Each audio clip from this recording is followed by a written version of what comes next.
തുടക്കത്തിൽ സൂചിപ്പിച്ചത്. ശാരീരികമായി തീർച്ചയായും പെണ്ണ് ആണിനേക്കാൾ ശക്തി കുറഞ്ഞവരാണ്, ഒരു തർക്കമല്ല അതിൽ. പെണ്ണിന്റെ ശരീരം ശരിക്കും ഒരു ഫ്ലെക്സിബിളായിട്ട് അള്ളാഹു സൃഷ്ടിക്കുന്നു, അങ്ങനെ തന്നെ വേണം താനും.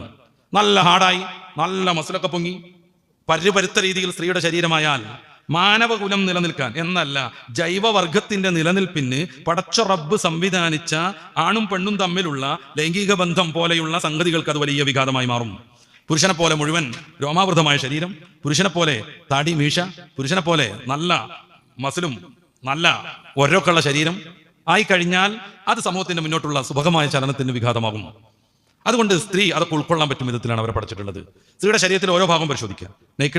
നെയ്ക്കഡ് വുമൺ പോലെയുള്ള പുസ്തകങ്ങളുണ്ട്. മനുഷ്യന്റെ ആണിന്റെയും പെണ്ണിന്റെയും ശരീരത്തിന്റെ ഓരോ ഭാഗത്തെയും അതിന്റെ ധർമ്മത്തെയും പഠിപ്പിക്കുന്ന നല്ല സയന്റിഫിക്കായ പുസ്തകങ്ങൾ.